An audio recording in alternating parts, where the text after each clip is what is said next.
بچیوں کے رشتوں کے حوالے سے جو ہیں وہ والدین بڑے پریشان ہیں کہ اچھا رشتہ نہیں ملتا، تو اس کے حوالے سے کچھ تھوڑا سا گائیڈ کریں ہم۔ اس پہ میں تو سب سے پہلے یہ کہوں گا کہ ہمیں بچیوں کے لیے اگر رشتہ کوئی دوسری شادی کرنا چاہتا ہے، تیسری شادی کرنا چاہتا ہے، چوتھی شادی کرنا چاہتا ہے تو اس کو بھی رشتہ دے دینا چاہیے۔ اچھا، اس طرف بھی جانا چاہیے؟ ادھر بھی جانا چاہیے، کیونکہ بچیوں کی تعداد سوسائٹی میں زیادہ ہے۔ اسلام کے ہر پہلو کے اندر حکمت ہے، برکت ہے۔ اللہ پاک نے 4 شادیاں ایک مرد کے لیے جائز اس لیے کہی ہیں کہ یہ تعداد بڑھنی ہے۔ پہلا تو یہ، دوسرا یہ ہے کہ ہمیں اپنی بچیوں کے لیے خواہشات کم سے کم رکھنی چاہیے، اور تھرڈ یہ ہے کہ ہمیں اپنی بچیوں کی جو تربیت ہے وہ اعلیٰ لیول پہ، اعلیٰ پیمانے پہ کرنی چاہیے۔ خواہشات کم سے کم رکھنی چاہیے، تو پھر رشتے مل جاتے ہیں۔ تھرڈ یہ ہے کہ جب یہ باتیں کریں تو تب جا کے وظیفے کا عمل برکت ہوگی۔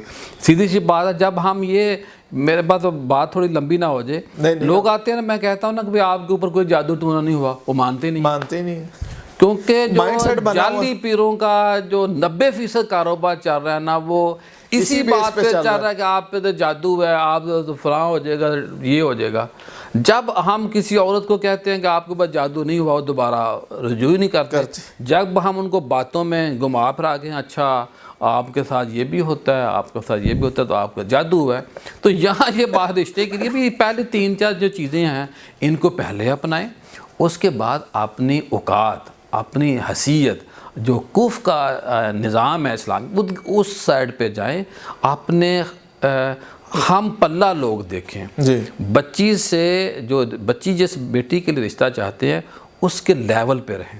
ایک حد سے تو آپ جا سکتے ہیں اوپر ہلکا سا، لیکن اگر آپ 10 فٹ اوپر جانا کی کوشش کریں گے تو پھر رشتے نہ ملتے ہیں، اگر مل بھی جائیں تو پھر نبھا نہیں ہوتا، پھر طلاقیں ہوتی ہیں۔ تو اب ایک اور نکتہ ہے کہ سچ بولیں، سچ نہیں بولتے۔ اپنی بیٹی کو ہم نے، اللہ معاف فرمائے، دنیا کی سب سے زیادہ خوبیوں والی ہم نے بنانا ہوتا ہے، اور اپنی جو بہو ہوتی ہے وہ انتہائی، اس میں سب سے زیادہ ہم نے وہ کیڑے نکالنے ہوتے ہیں۔ تو اگر کوئی بچی یا والدین چاہتے ہیں کہ اچھا مناسب رشتہ مل جائے، تو تیسرے کلمے سے بڑھ کر میرا جو تجربہ ہے، جن کو میں نے پڑھنے کے لیے دی، اس سے اچھا وظیفہ کوئی نہیں ہے۔